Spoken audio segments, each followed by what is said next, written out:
താമസിക്കാതെ അറിയിക്കാന്ന് പറഞ്ഞ പ്രണയം എനിക്ക് സൂചിച്ചാണ്ടോടുണ്ട്. ഇപ്പോഴും ഉണ്ട്, എപ്പോഴും ഉണ്ട് പ്രണയം. എനിക്ക് എല്ലാം മനസ്സിലായി. അതായത് ഈ എങ്ങനത്തെ കൈൻഡ് ഓഫ് പ്രപ്പോസൽസ് ഒക്കെയാ വരുന്നത്? എടി പെണ്ണെ, നിന്റെ ചാട്ട എങ്ങോട്ടാണെന്നൊക്കെ എനിക്ക് മനസ്സിലാകുന്നുണ്ട്. ആ വെള്ളം അങ്ങ് വാങ്ങി വെച്ചേക്ക്. കല്യാണം കഴിക്കണം, ഇഷ്ടമാണ് രേണുവിനെ. കല്യാണം കഴിക്കണം.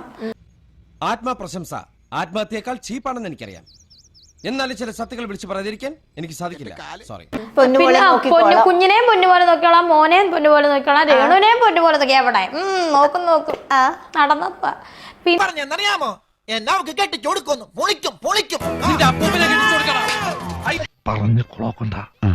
എന്താ ബിസിനസ് മാൻ ഒക്കെയാണ് ആളിപ്പം. ആളിൻ്റെ അടുത്ത് ഞാൻ അങ്ങോട്ട് ചോദിച്ചു, അപ്പം ഈ സോഷ്യൽ മീഡിയയിലെ പ്രശ്നങ്ങളൊന്നും ചേട്ടനെ ബാധിക്കുന്നില്ലേ? വേണ്ട നിന്റെ ഈ പടക്കം പൊട്ടിക്കലുണ്ടല്ലോ അത് എന്നോട് വേണ്ട, നിന്നെ എനിക്ക് അറിഞ്ഞുകൂടാ. എന്തിനാണ്? എനിക്ക് പണമുണ്ട്, എനിക്കിതൊന്നും ബാധിക്കുന്നില്ല. നീ സമ്മതിക്കുവാണെങ്കിൽ ഞാൻ നിന്നെ കിട്ടും. ഒന്ന് പോടാതേണ്ടി. നിന്നെ അവര് പെരുമാറുന്ന സമയത്ത് ഞാൻ ഡ്രൈവറോട് ഇവിടുന്ന് എവിടേക്കെങ്കിലും പോവാന്ന് പറഞ്ഞതാ. ആൾക്ക് മോളും ഉണ്ടെന്ന് തോന്നുന്നു. മോളും ഉണ്ട്. അങ്ങനെ വന്നൊരാലോചന എന്റെ പൊന്നു ചേട്ടാ വിട്ടേക്കൂന്ന് പറഞ്ഞത് ഇതുപോലെ വിട്ട്. എല്ലാം വിധിയുടെ വിളയാട്ടം. പണമുണ്ടല്ലോ, പിന്നെ സോഷ്യൽ മീഡിയയിൽ എന്ത് വന്നാൽ എനിക്ക് എന്താണെന്ന് ഉള്ള രീതിയിലാണ് എന്റെ അടുത്ത് സംസാരിച്ചത്. ഒരു ബ്രോക്കറെ കണ്ട് കാര്യം പറഞ്ഞു കഴിഞ്ഞാൽ നിങ്ങളൊക്കെ ചായക്കപ്പ് പോയിട്ട് ഇങ്ങനെ വന്ന് നിൽക്കും.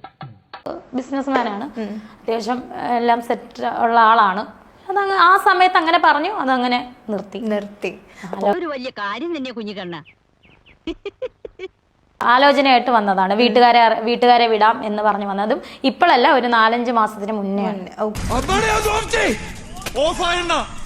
വെറുതെ നാട്ടുകാരുടെ മുമ്പ് നാണം കേടാൻ.